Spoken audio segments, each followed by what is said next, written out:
Hello, Comic Book Nation. Welcome back to the studio here at San Diego Comic-Con. The coverage rolls on, and right now, I'm very excited about this. Director of Bloodshot, the upcoming movie, Dave Wilson is here. Dave, thank you my pleasure. for joining us. Very excited to be here. Well, first of all, I'm just curious, can you just update us on the movie, like the status of the movie, what you're doing, where you're at? Yeah, we've been in post for a while now on the lot at Sony. We got back from shooting like this November, December. We've had our first previews and everything's going great, and we sort of all the visual effects gears are turning. We'll probably have like a few days of reshoots just to pick up a few things we didn't get down in Cape Town, which is where we shot, and hopefully the first trailer is coming out October, if not sooner, and getting ready for our February release date. So you've been, a couple people have seen. Oh yeah. People who are sworn to secrecy have seen it, it's like first-time filmmakers, so that first screening is pretty terrifying. I can only imagine, man. And but it is a pretty remarkable feeling when you're walking even to go to the screening, past lines of people who've queued up for a few hours to come and watch that preview. It's and there's nothing. You sit in these small theaters with a few executives, and that's even more terrifying because nothing plays worse than 4 executives watching a movie. But when you're sitting in a theater of 400 people and the jokes land and the action lands and there's and it's just like that is the most telling. I have no sort of it's not an indie auteur film where I'm sort of sitting there making it just for myself, right? We're making a movie for the fans, and you want to make sure that they're responding the way you hope they responded. There's no way to tell that other than putting in front of an audience. So then what do you think has kind of been the most common reaction? I mean, people walking out excited, they're having said, I had a lot of fun, they're pointing out the action. What is kind of the standout? I'm a big sort of visual filmmaker, so the action is all singing like a lot. And there's two very sort of distinctive, there are 2 big sequences in the film. Well, there's more than that, but there's 2 sort of standouts for me right now. But the one is so heavy with visual effects that when we previewed, it was very, very early and not a lot was there, right? And then there's one that's very practical. And that one is just playing like gangbusters. And it's, even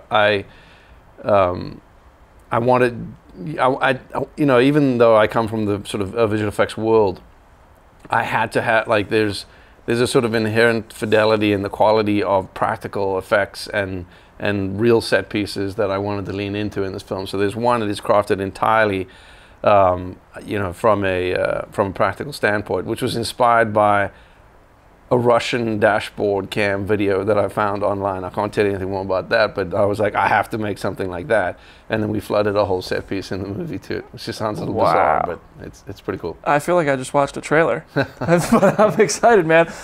Do you have any idea when we can expect to get our official teaser or first look, just footage, because we all want to see this? No, look, I want to see it too, trust me, but the only thing I want more than the trailer to come out is to make sure it's perfect. Like, there's not not a lot of people, it's not as established an IP as some other comic books out there, and I want to make sure that when it comes out for the first time, it turns heads and people are like, wow, what is that? I want to see. And it's different too. I'm my sort of favorite filmmaker. Like, I grew up loving Tony Scott films, and I wanted to sort of, what was a Tony Scott version of a comic book movie? What would that look like? So, and it's the reason I loved Bloodshot to begin with. I've always been a sort of fan of grounded science fiction, right? I'm going off on a massive tangent here, sorry. Go, the floor is yours. And I'm always looking for something that has some level of authenticity behind it, right? And Bloodshot's authenticity was always grounded in technology. And Tony's films were always like that. There was always some grounding and some real drama to it, but the action and energy in his films was like pervasive throughout the whole show, right? And that's what I wanted. But so I want to make sure that when we come out with our first trailer, that look and feel and the visual effects and what it is all there represented in the best it can be, because that first viewing is, I think, what will capture a lot of audience excitement. And I mean, it's your first time directing, but you have some veteran, impressive cast members in this film. Tell me what it's like to work with people like Vin and Isaac Gonzalez, and just, I mean, Did you learn anything from them? Did they learn anything from you? How did that all? Oh, absolutely. Like, yes. Like there is, and I feel like that is part of what I love about filmmaking. I don't think you ever stop learning, right? And I think, well, at least I hope so. Otherwise, I'd probably stop at that point. But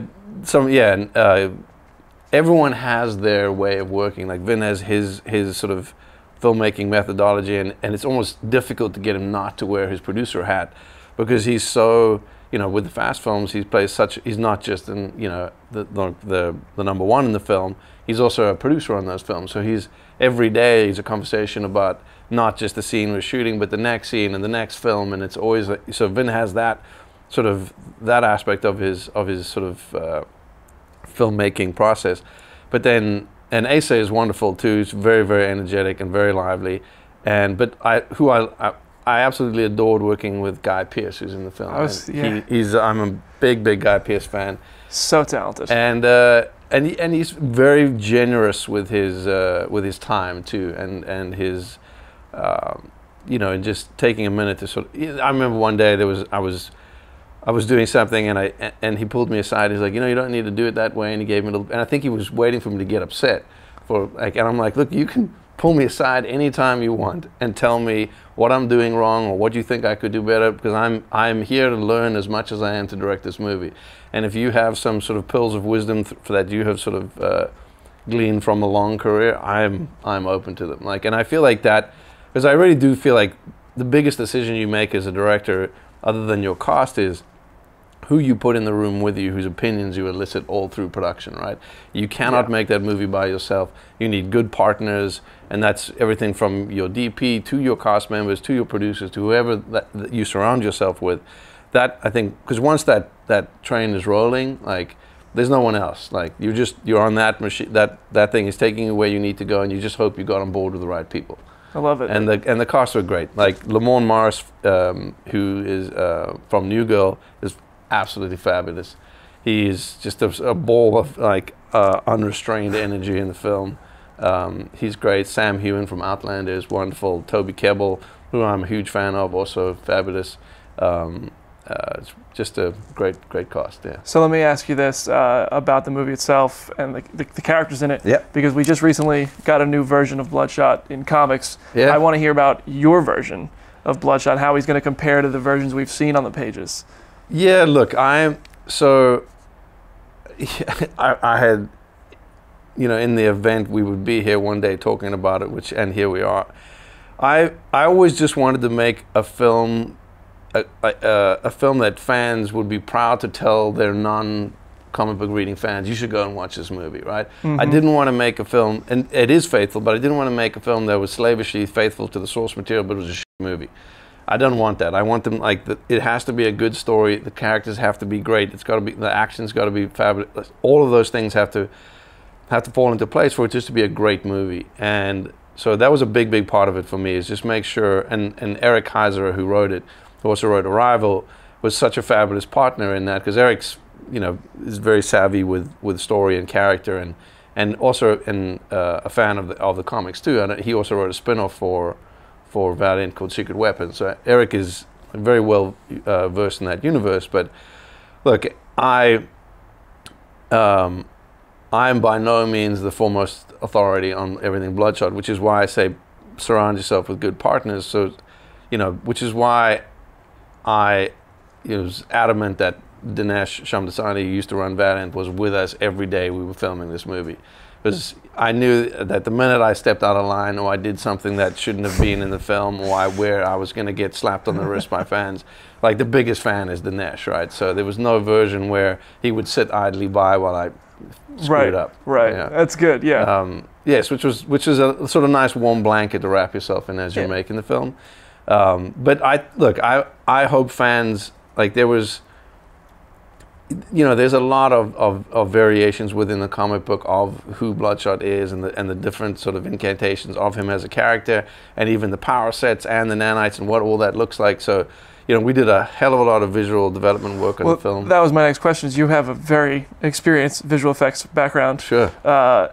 So Does it ever challenge you to kind of go a little bit hands off and like direct the team, or are you usually more hands on with that? How did that go, and what in terms of visual effects? Yeah, it's very difficult, and I drive people crazy. That's what I was gonna say, yeah. Well, no, because like I'm not as well versed in the practical photography front, right? So if we're shooting something, it's harder for me to call bull, right? Because I'm like, this just seems slow and terrible. Like, why are we doing it this way?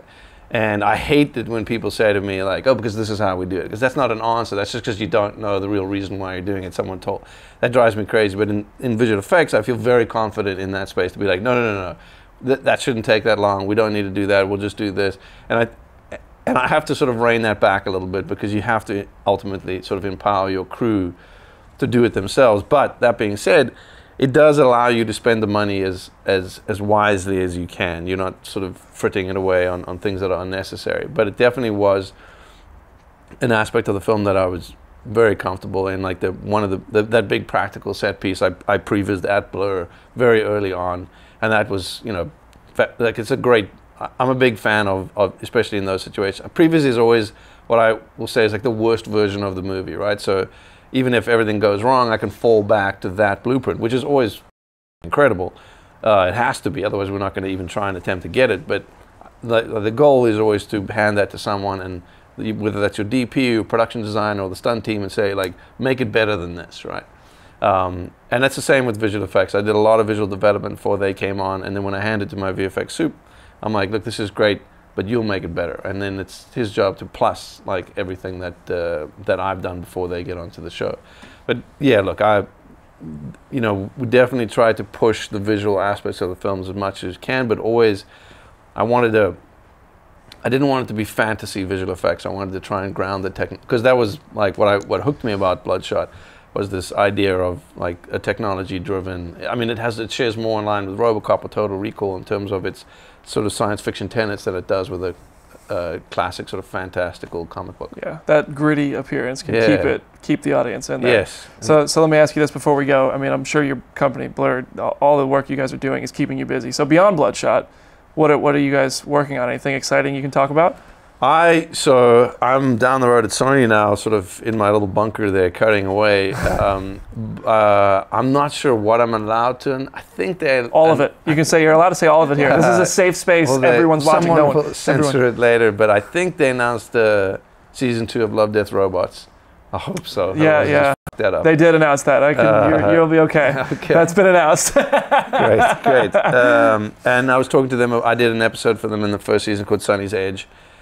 Which is not the pilot. Like I told, it's actually the feeds are curated on your viewing habits. So like which was irritating, because I told my friend, like, you should watch it. I did the pilot, and he watched someone else's episode and then was embarrassed to tell me he didn't like it, only to find out it actually wasn't mine.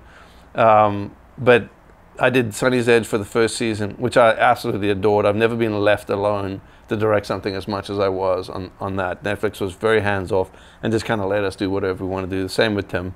And then so they talked to me about season 2, about doing something for there, which is a short story that I've loved for years. That was part of the original idea of what Love, Death, and Robots was going to be. It's just a matter of figuring out the time and bandwidth to, because those things take, it's not, I mean, they're 15 minutes long, but it'll take a year to make one of those. Wow. And other than that, there is